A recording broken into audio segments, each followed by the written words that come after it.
que fundamentalmente describe la organización y la estructura histológica del cartílago y cómo se organiza la matriz extracelular con la molécula central de ácido hialurónico, las distintas proteínas que se organizan alrededor del ácido hialurónico, las proteínas que linkean esa unión con el ácido hialurónico, el condroitin sulfato y el keratán sulfato, como los otros componentes de los glicosaminoglicados.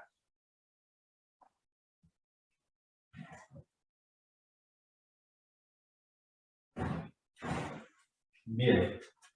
Y por fuera de esta estructura, que se describe como el cartílago hialino, recuerden que tenemos el pericondrio, ¿sí? Que aquí esquemáticamente, vuelvo para atrás, toco el anotador y no responde, ¿sí? ¿Sí? Estaría a este nivel, ¿sí? Con los condroblastos como un periodo más indiferenciado del desarrollo de la diferenciación, perdón, primero determinación y luego diferenciación celular, ¿sí? De condroblastos en los condrocitos que vamos a encontrarnos rodeados en la matriz extracelular a nivel del cartílago, ¿sí? Hialino, y si bien algo similar, pero con distintos componentes y relaciones de la matriz extracelular, vamos a ver, por ejemplo, en el cartílago fibroso, pero eso sépanlo a fines teóricos y no a nivel de los preparados que vayamos a ver, porque fundamentalmente los preparados van a ser todos de cartílago hialino, ¿sí? Bien. Esto lo dijimos. Bien.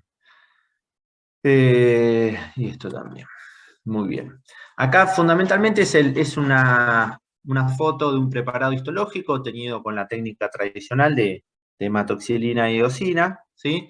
Donde vemos en verde, la línea verde está marcando, ¿sí? La ubicación y la organización de los condrocitos en la matriz cartilaginosa, y con la línea en rojo estamos marcando fundamentalmente lo que sería el pericondrio que rodea, ¿sí? A la matriz cartilaginosa, que también la tenemos aquí a este nivel, que si bien no está marcada en la foto, ¿sí? También es parte del pericondrio que rodea a la matriz cartilaginosa, ¿sí?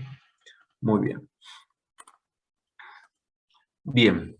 Estos a los fines de la clasificación del cartílago también van a encontrar en los libros como cartílago elástico, ¿sí? Fundamentalmente formado por fibras elásticas y colágeno. Lo vamos a ver a nivel del conducto auditivo externo, la trompa de Eustaquio, pabellón de la oreja y la laringe, ¿sí? Y en ese sentido es a los fines descriptivos, ¿sí? El cartílago elástico, ¿sí? Bien. Entonces, esto solo para mostrar cómo se verían las fibras elásticas. Es una técnica que se utiliza para poner en evidencia las fibras elásticas, pero es solo a fines teóricos nada más. No tenemos preparados con estas características. Cartílago fibroso, ¿sí? Fundamentalmente lo que les decía antes yo, abundante en colágeno tipo 1, lo vamos a encontrar en los discos intervertebrales, ¿sí? Esto es una foto solo para mostrar cómo se vería el cartílago elástico, ¿sí? Pero no hay preparados de esto para que ustedes vean. Es siempre asociado a un tejido conectivo denso.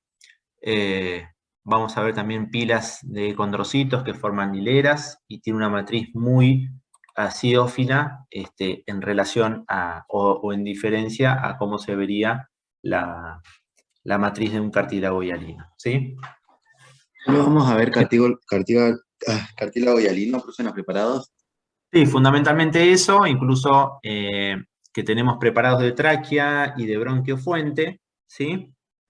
Y quizás hay alguna foto, algún preparado donde vamos a ver la parte de tejido óseo con algo de tejido cartilaginoso que esté entremezclado. Y quizás algún preparado de ojo o de córnea, porque en realidad los preparados que nosotros tenemos en la cátedra son preparados de aves, y a diferencia de los mamíferos superiores, o sea, el ser humano, que no tienen cartílago en la córnea, ¿sí? Las aves sí, entonces quizás haya algún preparado de esos, pero solo para ver cartílago y hialino, ¿sí? Pero fundamentalmente todos los preparados que tenemos en la cátedra son de cartílago y hialino. ¿Sí? Pues, gracias. Bien. Tejido óseo, ¿sí? Fundamentalmente funciones, apoyo interno, protección, lugares de inserción y anclaje de músculos, ¿sí?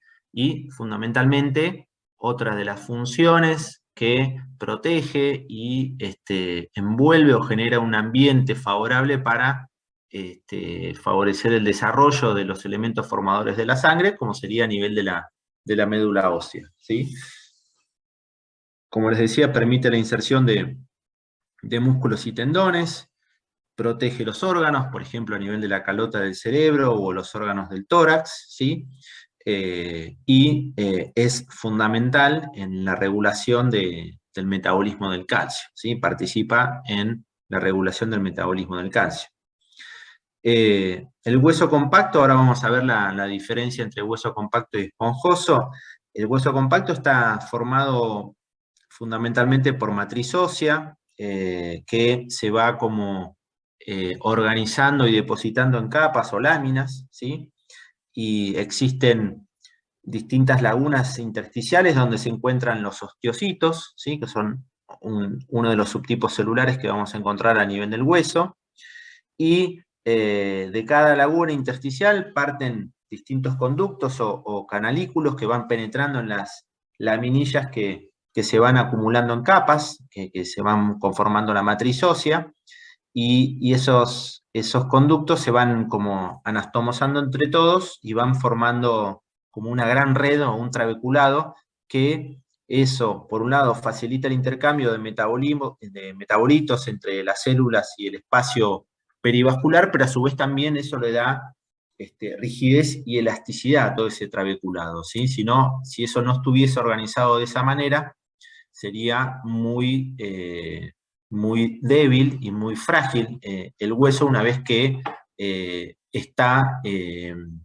con los depósitos de fosfato de calcio, ¿sí? Depósitos de minerales. Entonces, el hueso compacto, ¿cómo se organiza? Bueno, se organiza con laminillas que se van disponiendo concéntricamente alrededor de un canal vascular. Ahora vamos a ver un esquema de eso.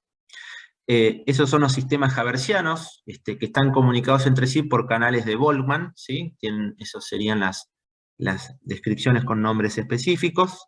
Entre los sistemas haversianos, de cómo se van organizando las distintas laminillas en forma concéntrica, hay fragmentos de hueso laminar irregular que conforman esto lo que son los sistemas intersticiales, y en la superficie externa del hueso cortical se extienden varias laminillas que van conformando en forma circunferencial distintas zonas externas e internas.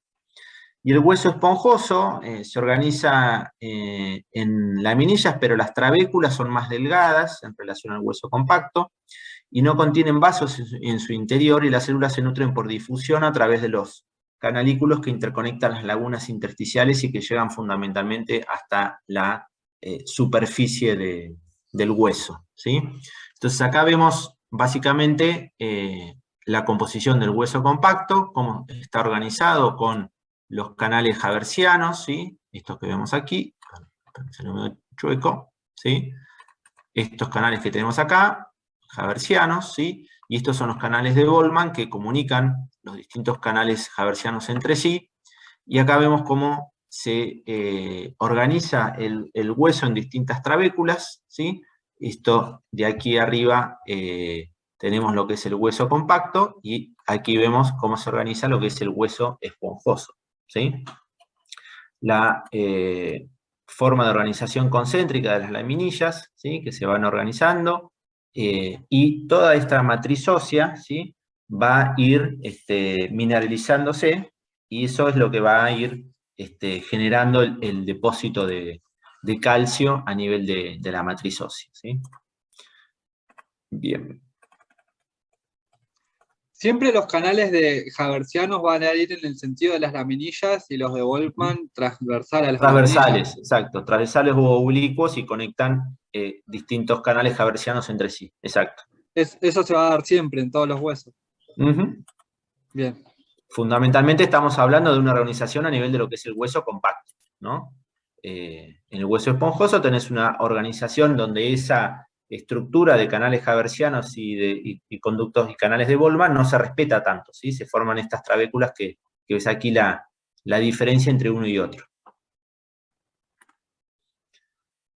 Bien, esto es una foto que muestra cómo es la organización de los canales de haversianos, ¿sí?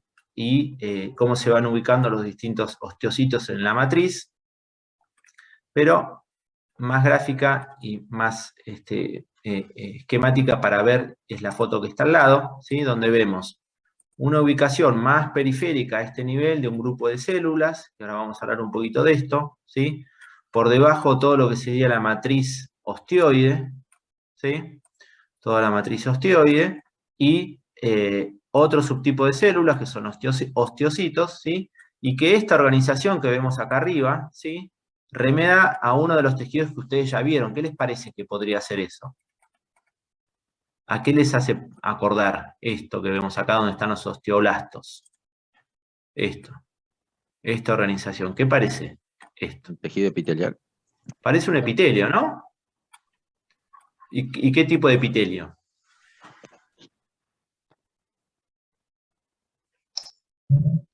Acuérdense cómo se clasifican los epitelios. Cúbico simple. Cúbico simple, en base al tipo de célula, ¿sí? ¿Quién lo dijo? No vi quién habló. Yo. Sí, pero no te veo cómo te llamas. Juan Pablo Coronel, no aparece Juan el nombre. Pablo. Bueno, Sí. Juan Pablo dijo, parece un epitelio cúbico simple, entonces él utilizó dos variables para describir lo que estaba viendo. Se basó en la forma de la célula, ¿sí? Esta célula que está acá es más cúbica, no es una célula cilíndrica, tampoco es una célula plana, ¿sí? Dijo, bueno, es un epitelio cúbico, y además dijo simple, ¿en base a qué? A la cantidad de capas de células que ve, ¿sí? Si bien acá yo veo una sola capa, acá, en este nivel, quizás podría decir, bueno, puede ser un cúbico estratificado, o si no veo que todas están los núcleos de distinto nivel, pero todas de alguna manera tocan la membrana basal, y podría decir, bueno, parece, ¿no?, un epitelio pseudo estratificado, ¿sí? Pero como muy bien dijo Juan Pablo, parece un epitelio, ¿sí? Y en realidad forman una estructura epiteloide, ¿sí? En la capa más externa de células más indiferenciadas, si hablamos de su linaje evolutivo, que luego van a transformarse en osteocitos, y son las células que de alguna manera van a ir aportando y regenerando las células de la matriz ósea, ¿sí? Por fuera de esa matriz ósea, en cercanía con el mesénquima, está el periósteo, ¿sí? Que fundamentalmente el periósteo favorece el desarrollo y el crecimiento postnatal, ¿sí? Aportando desde la capa interna de los osteoblastos.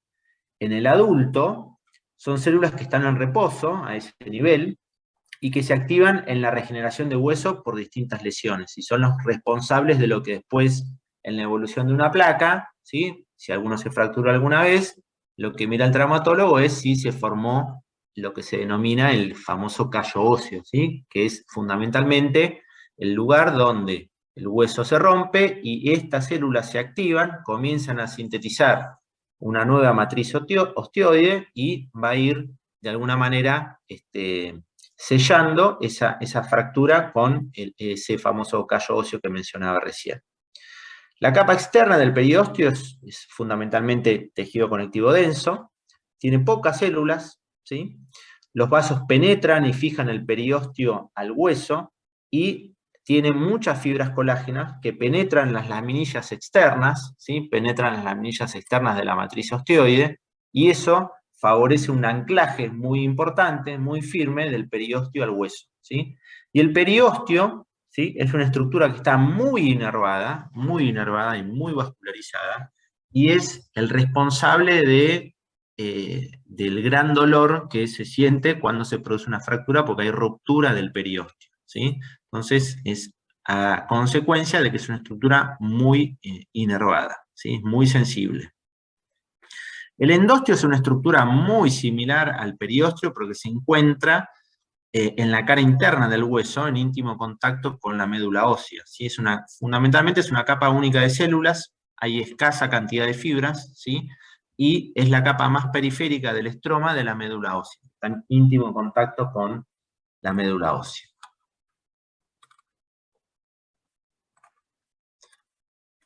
Bien. Esto es lo que decíamos recién. Ahora vamos a volver a esta célula y vamos a hablar de los distintos subtipos de células, ¿sí? ¿Cuáles son? Vamos a tener células osteoprogenitoras que están activas durante todo el crecimiento y pueden ser estimuladas en distintas etapas de la vida, ¿sí? Se encuentran en la superficie libre del hueso, en la capa interna del periósteo, en el endostio y en el cartílago de la metáfisis. Son células indiferenciadas, ¿sí? Que tienen su origen en el linaje evolutivo en células mesenquimáticas, ¿sí? Y están activas durante todo el crecimiento, como decíamos recién, y las encontramos en distintos sectores del hueso. Después tenemos células osteoblásticas, ¿sí? Que son responsables de la formación de la matriz ósea, fundamentalmente, y se encuentran en el frente avance del hueso en desarrollo, que era lo que veíamos recién como esa capa de células epiteloides, y es lo que va favoreciendo el crecimiento del hueso, ¿sí? Y durante lo que es el depósito activo de la matriz extracelular, se disponen en esa capa epiteloide y se encuentran de alguna manera como el epitelio, como las células epiteliales polarizadas, y podemos identificar fundamentalmente cómo organiza su citoplasma y cómo organiza su citoplasma en el hueso subyacente, ¿sí? Vamos a ver el aparato de Golgi, bien organizado hacia ese nivel, y un citoplasma basófilo a expensas del retículo endoplásmico rugoso y vacuolas, ¿sí? Que son las que van a ir liberando los componentes de la matriz osteoide, ¿sí? Los osteocitos, que es el otro subtipo de células que vamos a encontrar, ¿sí? Se ubican y se organizan en lagunas que emiten las prolongaciones que yo les mencionaba antes, y esto favorecen especializaciones de membrana, fundamentalmente uniones nexo con otras células, ¿sí? Tienen un Golgi menos importante que los osteoblastos, ¿sí? Porque ya son células más diferenciadas que los osteoblastos, ¿sí? Y tienen menos afinidad por los colorantes básicos, porque fundamentalmente disminuyen la síntesis de matriz osteoide comparativamente con lo que es el osteoblasto, ¿sí? Las características citológicas de estas células depende de la ubicación de las células en la matriz y de si han sido incorporadas recientemente. O sea, si son células menos indiferenciadas, bueno, vamos a encontrar mayor preponderancia de retículo endoplásmico rugoso y un Golgi prominente, que si son células que ya tienen un tiempo de evolución como células osteocíticas y van perdiendo las características citológicas de etapas más indiferenciadas, ¿sí? Participan fundamentalmente en la regulación metabólica del calcio a través de lo que es la estimulación de la hormona paratiroidea, ¿sí? En lo que se denomina la osteólisis osteocitaria, ¿sí? Y el otro subtipo de células que vamos a ver en la matriz son los osteoclastos, ¿sí? Que fundamentalmente es una célula muy grande, ¿sí? Comparativamente con respecto a los osteoblastos u ostocitos, ¿sí? Que son células multinucleadas, ¿sí? A diferencia de las células que mencionamos recién, que son células con un solo núcleo, y son células que se encuentran en zonas de reabsorción ósea. Los núcleos son muy prominentes y muestran una polaridad muy marcada, y se reagrupan fundamentalmente cerca de la superficie externa y en una banda próxima al hueso. La membrana citoplasmática se pliega y forma como una membrana toda replegada sobre sí mismo, ¿sí? Que ese es el lugar de reabsorción ósea, y es un lugar altamente activo donde se están liberando permanentemente enzimas lisosómicas, fundamentalmente fosfatasa ácida, ¿sí?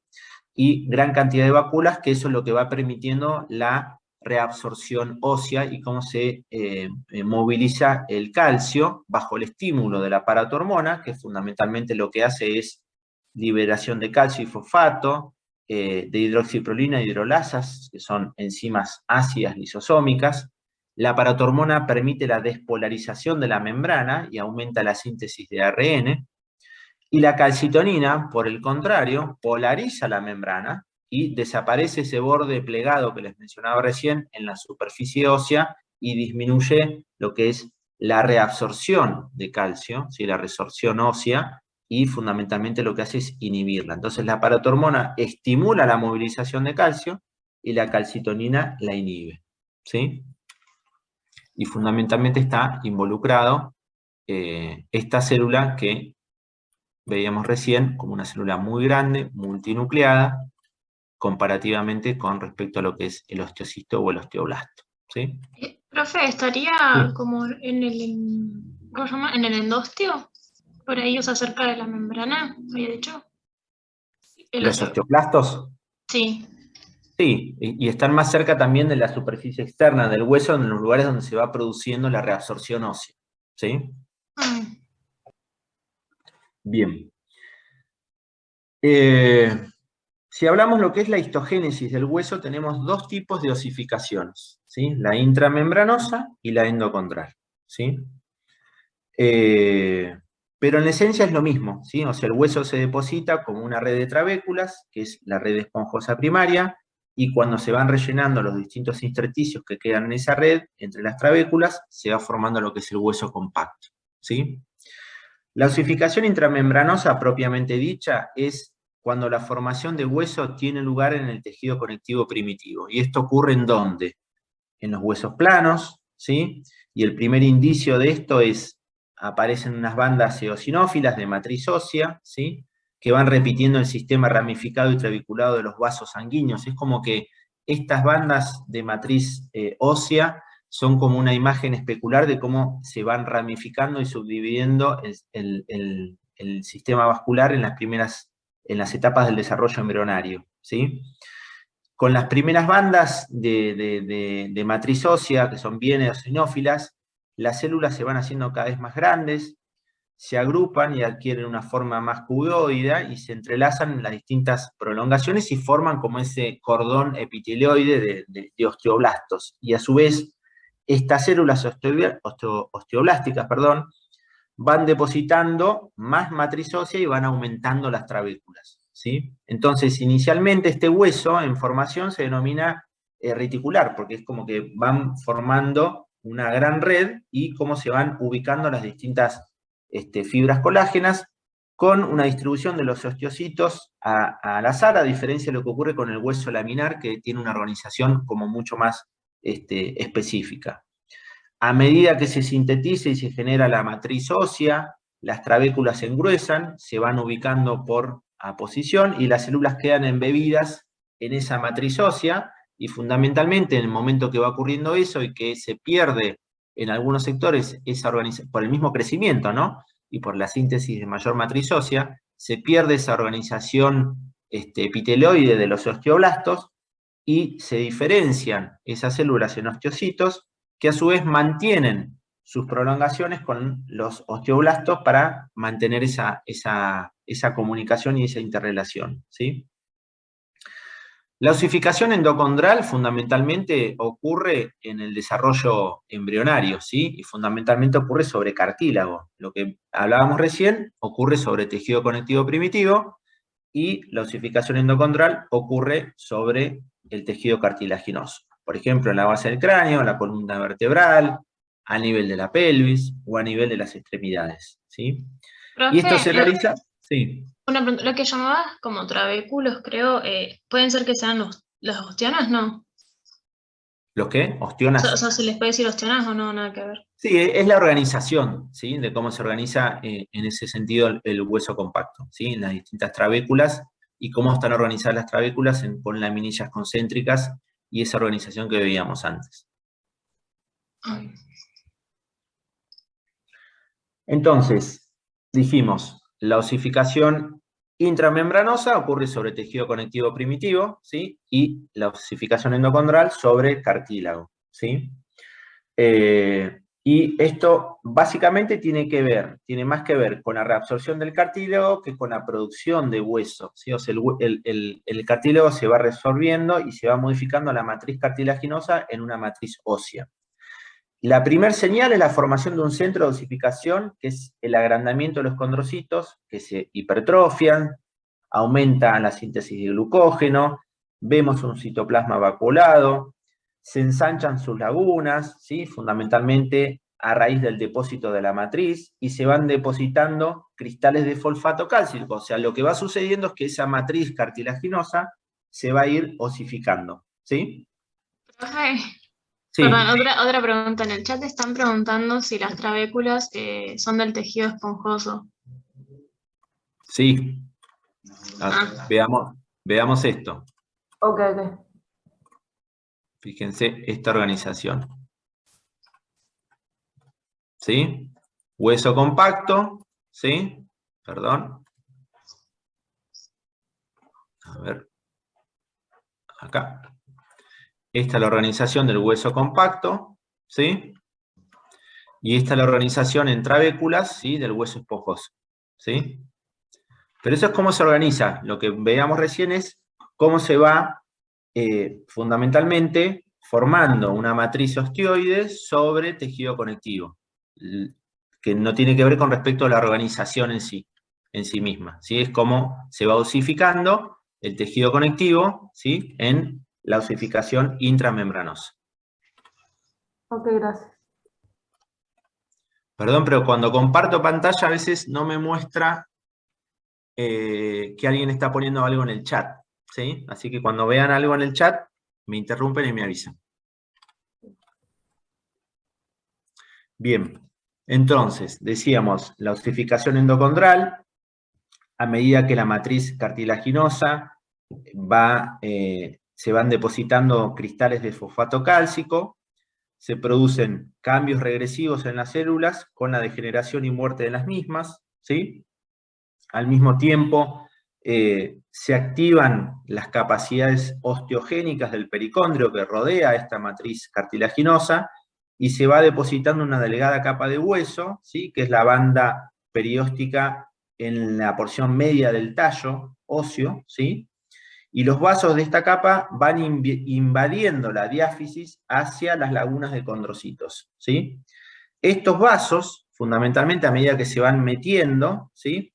Arrastran distintas células pluripotenciales, que pueden ser células de la matriz hematopoyética, y otras células como los osteoblastos que van a ir formando la capa epiteloide que yo les comentaba antes, ¿sí? Y comienzan a depositar matriz ósea en el cartílago, ¿sí? Y luego aparecen los centros secundarios de osificación a nivel de las epífisis, ¿sí?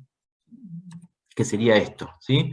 Primero, ¿sí? Va ocurriendo la osificación intramembranosa a este nivel, ¿sí? Sobre una matriz cartilaginosa previa, ¿sí? Los vasos van penetrando toda esa matriz cartilaginosa y van arrastrando, ¿sí? Células pluripotenciales, como células osteoblásticas, y a su vez células que van a formar parte del linaje hematopoyético, y luego vamos a ver un segundo centro de osificación endocondral, ¿sí? A nivel de las epífisis de los huesos largos, ¿sí? Que también sufren un proceso similar a el inicio de la osificación endocondral a nivel de las diáfisis de los huesos largos, ¿sí? Entonces, en resumen, esperen que borro, así no sé.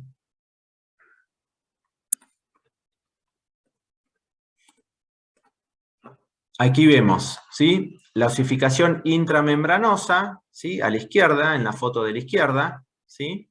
Donde fundamentalmente vemos una capa de células osteoblásticas, ¿sí? Que van sintetizando matriz ostioide, ¿sí? Se van diferenciando en células osteocíticas, los osteocitos, ¿sí? Pero fundamentalmente esta osificación, que en realidad es lo mismo de lo que va a ir ocurriendo en términos de que es una matriz que se va a terminar mineralizando y osificando, que con osificación endocondral, pero a diferencia de la endocondral es sobre tejido conectivo primario, y a la derecha vemos una foto donde la osificación endocondral ocurre sobre una matriz cartilaginosa previa. Y el crecimiento, ¿sí?, va a ir ocurriendo a medida que el cartílago y los condroblastos y condrocitos van creciendo por aposición y van formando las columnas que vemos arriba de aposición de células condrocíticas, ¿sí?, que van sintetizando matriz extracelular a medida que va penetrando y se va vascularizando desde las diáfisis de los huesos largos, por ejemplo, van arrastrando células pluripotenciales desde el pericondrio que rodea, ¿sí?, a esta estructura cartilaginosa, y esas células, que son osteoblastos fundamentalmente, comienzan a sintetizar esa matriz osteoide que luego, cuando se deposita los critales de fosfato cálcico, se va osificando, que es lo que vemos en la zona media de la foto, con la zona donde se va produciendo la calcificación, ¿sí? Y también vamos a ver la ubicación de distintas células osteoclásticas, que son células multinucleadas, que son las responsables del manejo de la reabsorción y el metabolismo cálcico como estímulo por parte de la paratormona y la inhibición por parte de la calcitonina, ¿sí? Muy bien. Bueno, esto sería todo por lo que sería cartílago y hueso con osificación endocondral y osificación intramembranosa. Obviamente no profundizamos en los aspectos teóricos y físico-químicos de cómo es profundamente el metabolismo fosfocálcico. Obviamente eso profundícenlo desde la teoría de los libros. Y fundamentalmente vamos a ver preparados de cartílago y hialino, y no sé si hay preparados de hueso. En una época no teníamos preparado de hueso, había algunos donde veíamos médula ósea, que quizás algo de hueso había, pero en este momento no recuerdo, pero fundamentalmente vamos a ver preparados de cartílago y hialino, ¿sí? Es un práctico corto, el de hoy, bastante concreto, sencillo, los preparados no son complejos, es un tejido muy fácil de identificar, el tejido óseo y el tejido cartilaginoso, y no hay muchos subtipos celulares para describir en relación, sobre todo si tienen que hacer una descripción citológica de cada subtipo celular. Profe, Sí. el Power lo puede subir a Petco, lo puede pasar por acá, ¿o no? La verdad que no los comparto habitualmente, porque no tienen mucho contenido, solo una hoja de ruta que yo uso para no olvidarme lo que tengo en el programa. Pero bueno, después veo si lo comparto. Habitualmente no lo hago porque realmente no les va a aportar mucho, ¿sí? Está bien. No, yo porque a mí me gustó porque es un buen resumen. Estaba bueno. Bueno, ok. No hay problema, no hay problema. ¿Alguien tiene alguna consulta? Hoy son 58, habitualmente es este número el que participa de las clases.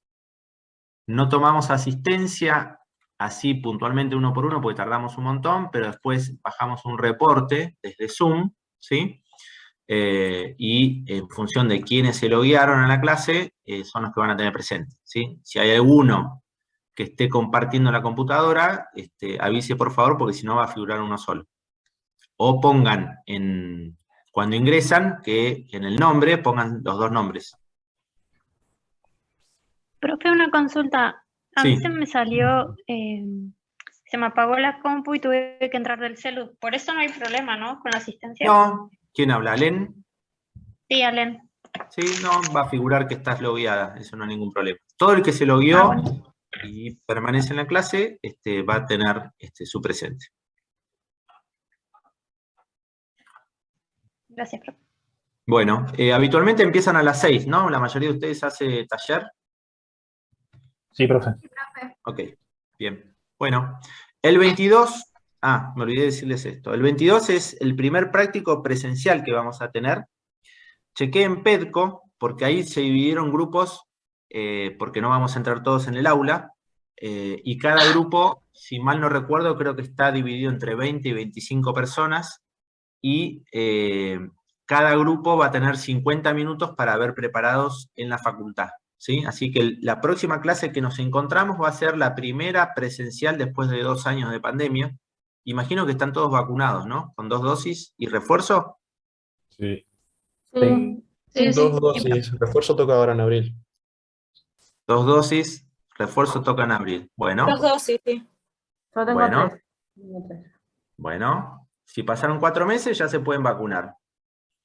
¿Sí? No necesitan turno, no necesitan nada, van, se vacunan, llevan el carnet y todos felices y todos contentos. ¿Está bien? Bueno, 22 nos encontramos. Va a haber 3 grupos que tienen 50 minutos para ver los 3 primeros prácticos, ¿sí? De tejido epitelial, conectivo, nervioso, cartilaginoso y óseo. ¿Sí? Creo que hueso no hay, pero no me acuerdo bien. Muscular, ¿no? Y muscular también, perdón. Muscular también. Bueno, sería todo por hoy. Si no hay más Profe, muchas consultas, gracias. nos vemos el 22 en la facultad. Muchas gracias, profe. Bueno, Gracias. muchas gracias.